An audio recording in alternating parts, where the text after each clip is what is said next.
तो दोस्तों सबसे पहले आप स्क्रीन पर देखिए, इसमें बताया गया है कि इजराइल की पुलिस कल सीज फायर होने के बाद अल अक्सा मस्जिद में घुसी है। और ना सिर्फ घुसी है, बताया तो ये भी जा रहा है कि वहां पर फायरिंग हुई है, आंसू गैस के गोले भी दागे गए हैं मस्जिद के अंदर। अब कहेंगे कि जब सीज फायर हो चुका था उसके बाद यह कार्रवाई करने की क्या जरूरत थी? तो इसके दो कारण सामने आ रहे हैं। सबसे पहले इजराइल की पुलिस ने क्या कहा है, उन्होंने ये कहा कि जी हम अल अक्सा मस्जिद पर रोज की तरह ही अपनी जो रेगुलर ड्यूटी है वहां पर सिक्योरिटी प्रोवाइड कराने की, वहां पर लॉ मेंटेन करने की, वो कर रहे थे। लेकिन उसी दौरान जब सीज फायर हुआ उसके एक घंटे बाद कुछ जो फिलिस्तीनी युवक आए, उन्होंने हमारे वहां पर जो पुलिस अफसर तैनात थे, सिक्योरिटी गार्ड तैनात थे, उन्हें छेड़ना शुरू कर दिया, उन पर फब्तियां कसनी शुरू कर दी, उन्हें उकसाने की कोशिश करी। इसके बाद जो पुलिस के ऑफिसर थे वो उन युवकों के पीछे भागे।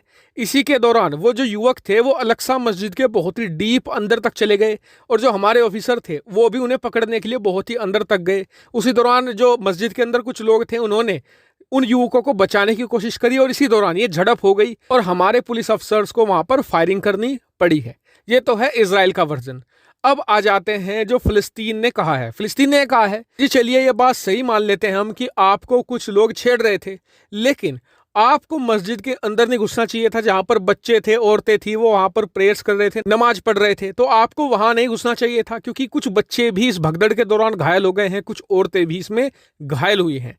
और उससे संबंधित जो फोटो है आप स्क्रीन पर अभी देख भी सकते हैं। अब आ जाते हैं इंटरनेशनल मीडिया के वर्जन पर।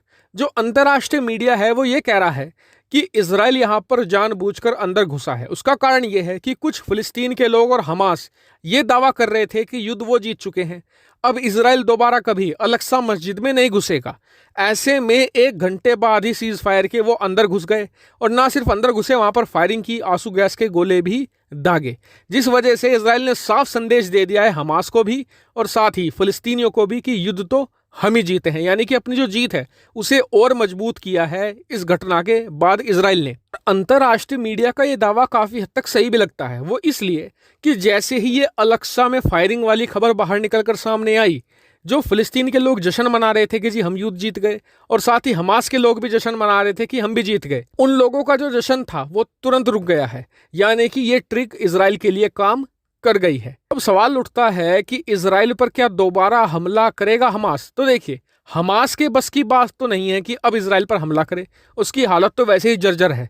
बात करें एक और संगठन है जो अब इजराइल को थ्रेट दे रहा है, इसका नाम है हिजबुल्लाह। यह लेबनान स्थित एक बहुत ही बड़ा संगठन है, हमास से भी बड़ा है।